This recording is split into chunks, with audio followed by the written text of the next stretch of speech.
Good morning students. Last class पे अपन ने बातें करी थी नाइट्रोजन फैमिली की बातें अपन ने कर ली थी। उसका लास्ट क्वेश्चन देख ले कि तेरा NH3 एक लुईस क्षार होता है क्यों।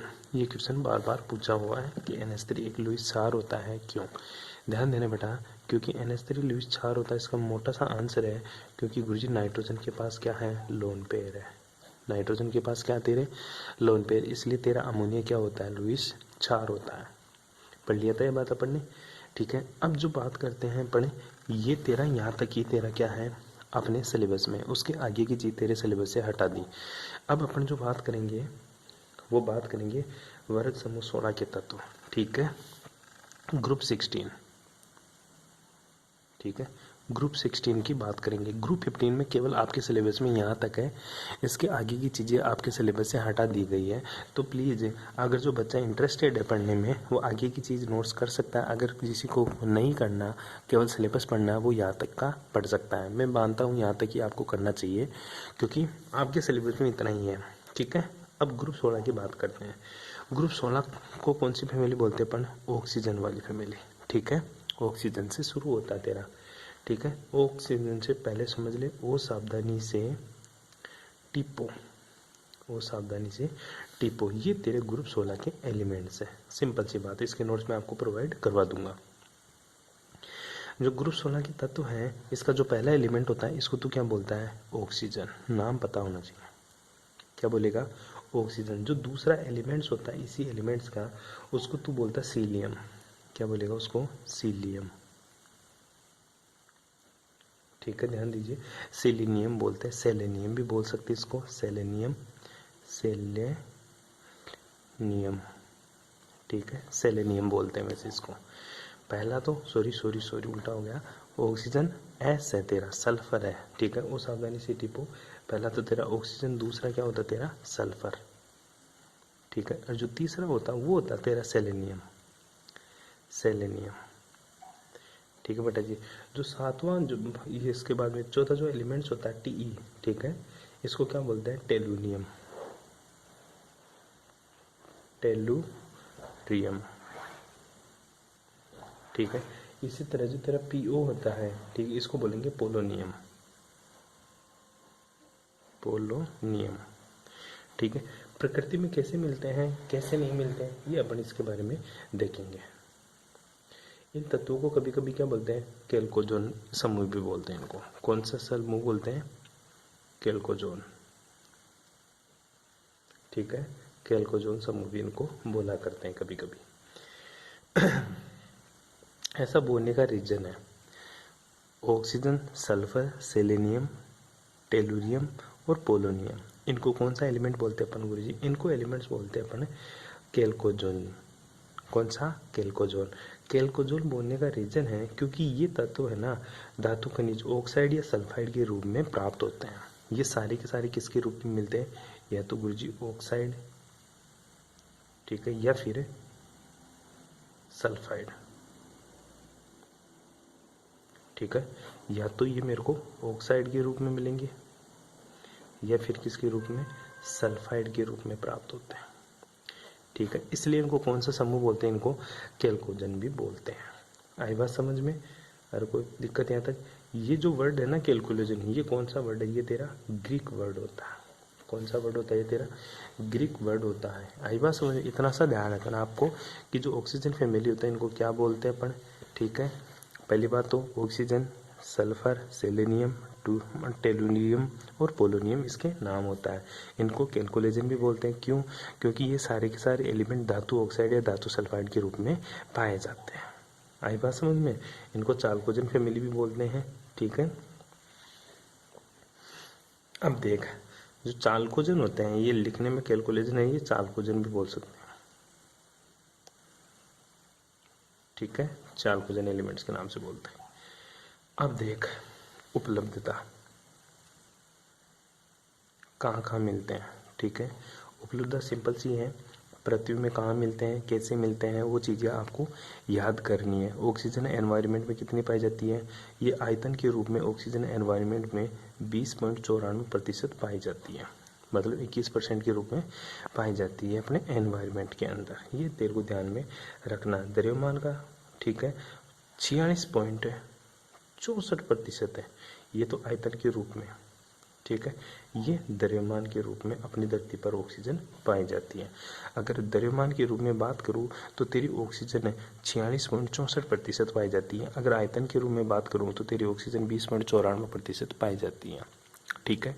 आयतन के रूप में और द्रव्यमान के रूप में दोनों की क्वांटिटी क्या होती है मेरी, अलग अलग होती है, ठीक है, ये ध्यान रखना। दूसरा, जो और एलिमेंट्स हैं वो भी पाए जाते हैं, ठीक है, वो आपको अपने अकॉर्डिंग याद करनी है। सारी चीज़ें कौन सा कैसे पाया जाता है वो आपको नोट्स में प्रोवाइड करवा दिया जाएगा, ठीक है। बस आपको ध्यान रखना 2-4 जिप्सम का फॉर्मूला, ठीक है। जिप्सम का जो फॉर्मूला होता है बेटा वो होता है तेरा CaSO4.2H2, ठीक है।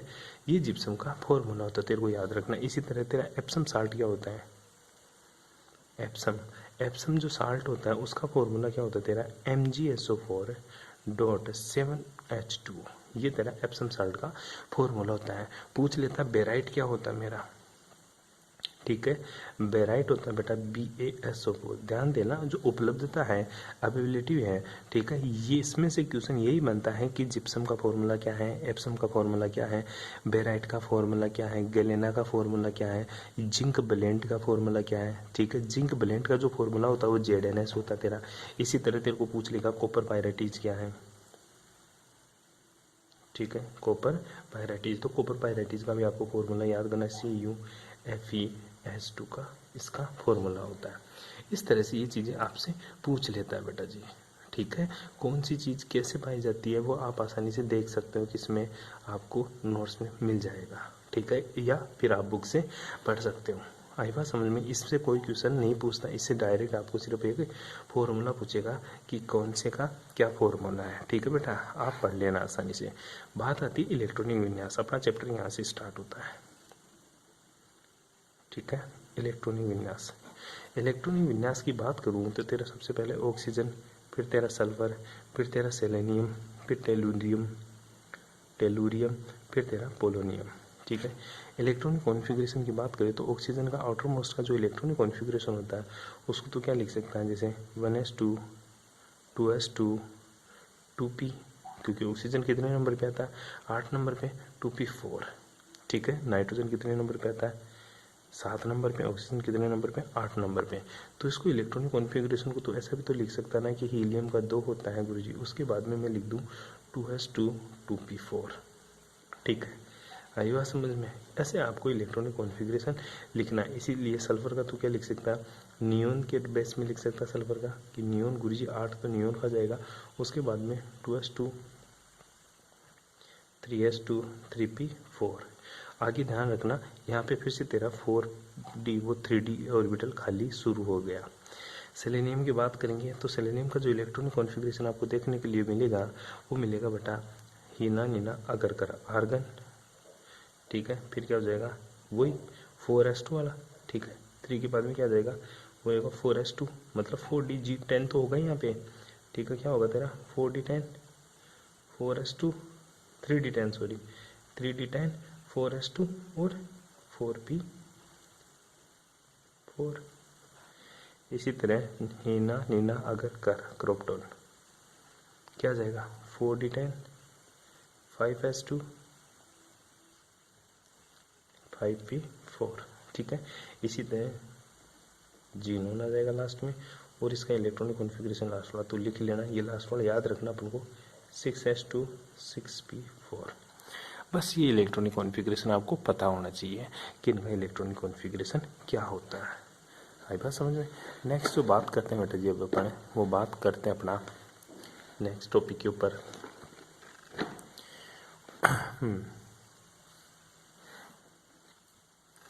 अब जो बात करते हैं, अब वो बात करेंगे अपन इलेक्ट्रॉनिक कॉन्फ़िगरेशन अपना खत्म हो लेता है यहाँ पे। उसके बाद में परमाणु और आयनिक त्रिज्या की अपन बात करते हैं। किसकी, परमाणु तथा आयनिक त्रिज्या, परमाणु तथा आयनिक त्रिज्या क्या होती है, परमाणु तथा आयनिक त्रिज्या। दोनों की बात है। परमाणु का मतलब विदाउट ऑक्सीडेशन, आयनिक का मतलब ऑक्सीडेशन में इनकी परमाणु तथा आयनिक त्रिज्या क्या होती है। ठीक है, ध्यान देना वर्ग 16 के जो तत्व होता है ना, इनका आकार है, ठीक है, आवर्त सारणी में क्या होता है, इधर से इधर जाएंगे तो क्या होता है, घटता जाएगा। आई बात समझ में।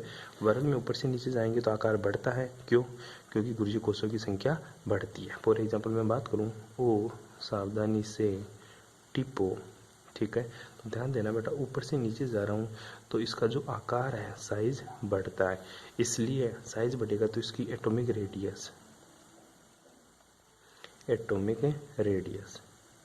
रेडियस भी क्या होगी गुरुजी, बढ़ जाएगी। क्यों, क्योंकि नंबर ऑफ सेल इंक्रीज हो रहा है। ठीक है, कोषों की संख्या क्या हो रही है गुरुजी, बढ़ रही है। हाँ, बात समझ में। ठीक है, अगर इनकी आयनिक त्रिज्या की बात करूँ, ऊपर से नीचे जाते हैं तो इनकी आयनिक त्रिज्या भी क्या होती है गुरुजी, बढ़ती है। जैसे O2 minus, sulphur 2 minus, selenium 2 minus, Te2 minus और PO2 माइनस। ठीक है, तो ऊपर से नीचे जाएंगे तो इनकी आयनिक त्रिज्या भी क्या होती है गुरुजी, आयनिक रेडियस भी बढ़ती है। ठीक है, आयनिक रेडियस भी इनकी क्या होती है गुरुजी, बढ़ती जाती है, कोई फर्क नहीं पड़ता। क्यों, क्योंकि वही बात होती है गुरुजी, कोषों की संख्या बढ़ती है बेटा। ठीक है, आगे चलते हैं अपन चलते हैं इसके एक छोटे से उदाहरण की तरफ है, वो है तेरा आयनाइजेशन एंथैल्पी, आईपी। ठीक है, तीसरा पॉइंट इसका आईपी। आईपी मतलब होता है तेरी आयनन ऊर्जा। ठीक है, आयनन ऊर्जा के बारे में बात करूं तो बेटा ये तेरा ग्रुप 16 एलिमेंट्स है। कौन सा एलिमेंट है, ग्रुप 16। तो ध्यान दे, ग्रुप 15 एलिमेंट्स, उसके बाद में तेरा ग्रुप 16 के एलिमेंट्स है, और तेरा ग्रुप 17 एलिमेंट्स होता है। ये नाइट्रोजन होता है, ये ऑक्सीजन होता है, ये क्या होता है तेरा फ्लोरीन। ठीक है, नाइट्रोजन के बाद में क्या आता है, इस वाले ग्रुप 15 एलिमेंट्स है, ये ओ सावधानी से टिपो। ठीक है, ध्यान देना बेटा, इनका जो आयनाइजेशन पोटेंशियल होता है आईपी, मतलब आयनाइजेशन पोटेंशियल मतलब आईपी। आईपी का मतलब होता है एक इलेक्ट्रॉन निकालने के लिए दी गई ऊर्जा क्या कहलाती है मेरी, आईपी कहलाती है। क्या कहलाती है बेटा, आईपी कहलाती है। तो ध्यान दे, आईपी क्या होती है, पहले भी बताया था, IP is directly proportional to Z effect, inversely proportional to 1/साइज। ये ध्यान रखनी है। दूसरा ध्यान रखना, पहला पॉइंट मैं बार बार लिख रहा हूँ, इसका मतलब तुझे याद करना है। जो आईपी होता है ना, वो क्या होता है, अर्धपूरित मतलब हाफ फिल्ड और फुल फिल्ड पूर्ण पूरित ऑर्बिटल्स का ज़्यादा होता है। ठीक है, अपने पड़ोसियों से। ठीक है, आईपी अर्धपूरित और पूर्ण पूरित कक्षकों का ज़्यादा होता है अपने पड़ोसियों से। ध्यान दे बेटा, नाइट्रोजन है ना, अगर इधर से इधर जाते हैं, लेफ्ट टू राइट, ठीक है, लेफ्ट टू राइट जाते हैं तो आईपी बढ़ता है। क्यों, नंबर ऑफ इलेक्ट्रॉन बढ़ते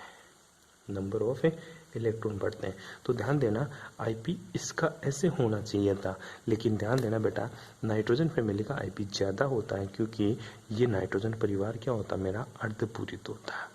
क्या होता है बेटा, अर्धपूरित। तो ध्यान देना, तो इन सब का आईपी नाइट्रोजन फैमिली वाले तत्वों से ज़्यादा होता है। परंतु ध्यान देना, ऊपर से नीचे जा रहे हैं ना, ऊपर से नीचे जाएंगे तो साइज बढ़ रहा है, साइज बढ़ने की वजह से इसका आईपी क्या हो रहा है गुरुजी, घट रहा है। बढ़ गई बात समझ में। ऊपर से नीचे जाते तो इनका आईपी क्या हो जाता है गुरुजी, घटता है। ध्यान देना बेटा, इस चीज़ के बारे में बहुत इंपॉर्टेंट है।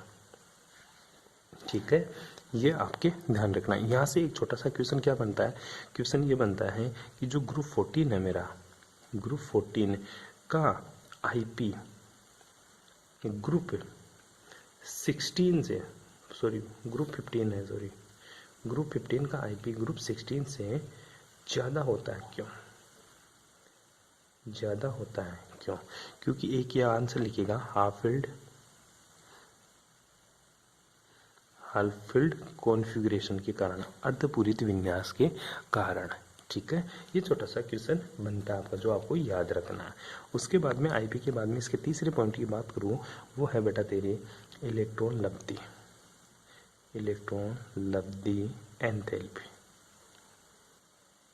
ठीक है, इंग्लिश में बोलते हैं इलेक्ट्रॉन गेन एंथैल्पी, या फिर ये इलेक्ट्रॉन एफिनिटी। ठीक है बेटा, ध्यान देना, ये क्या होता है। ठीक है, ये का मतलब होता है, ध्यान देना, बहुत इंपॉर्टेंट बात बताऊंगा यहाँ पे। ये ठीक है, किसकी बात करेंगे, ग्रुप, वही ग्रुप एक बार के लिए ग्रुप 15, ठीक है।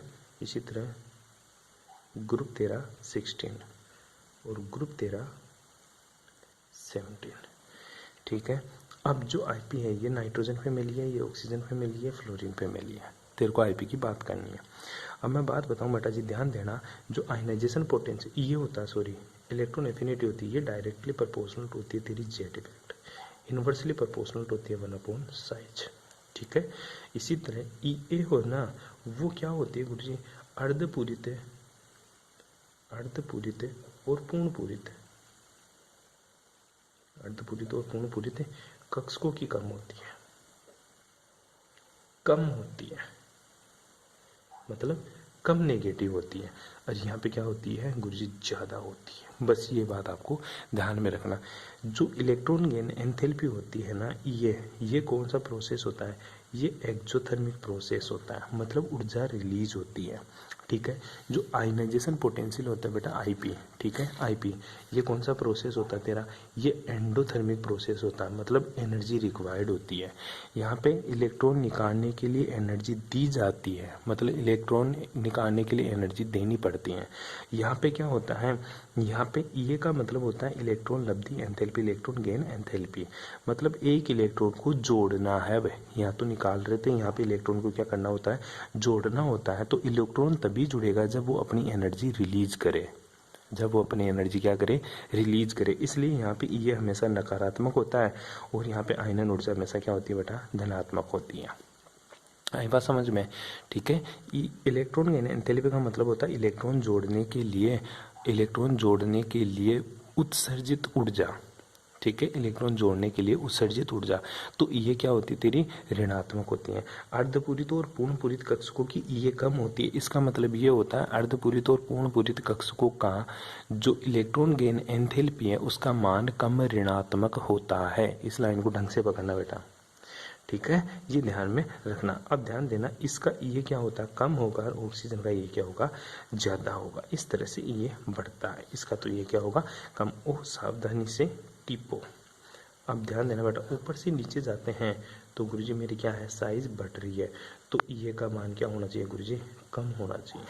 लेकिन ऐसा नहीं देखने को मिलता, ये का मान कम होना चाहिए, लेकिन ये बात मेरे को गलत देखने को मिलती है। क्यों, क्योंकि गुरुजी जो ये होती है ना, ऑक्सीजन और सल्फर, यहाँ तक तो ठीक है, इसका ये ज़्यादा होगा, इसका ये ज़्यादा होगा, इसका ये ज़्यादा होगा, परंतु जो सल्फर है ना, इसका ये गुरुजी ऑक्सीजन से भी ज़्यादा होता है, इसका ये ऑक्सीजन से भी ज़्यादा होता है। ऑक्सीजन का ये कम क्यों होता है, ठीक है, ऑक्सीजन का, ऑक्सीजन के लिए ये का मान सल्फर से कम होता है, सल्फर से कम ऋणात्मक होता है, ऐसे लिख लिए, कम ऋणात्मक होता है। क्यों, ये क्वेश्चन पूछता है। इसका मोटा सा आंसर लिखिएगा बेटा, ऑक्सीजन परमाणु की प्रकृति छोटा आकार व उच्च इलेक्ट्रॉन घनत्व के कारण है, छोटा आकार व उच्च इलेक्ट्रॉन घनत्व के कारण है, घनत्व के कारण, ठीक है। इसका ये कम ऋणात्मक होता है। ऐसा क्यों होता है वो बात करेंगे अपन नेक्स्ट क्लास में। Thanks for cooperation.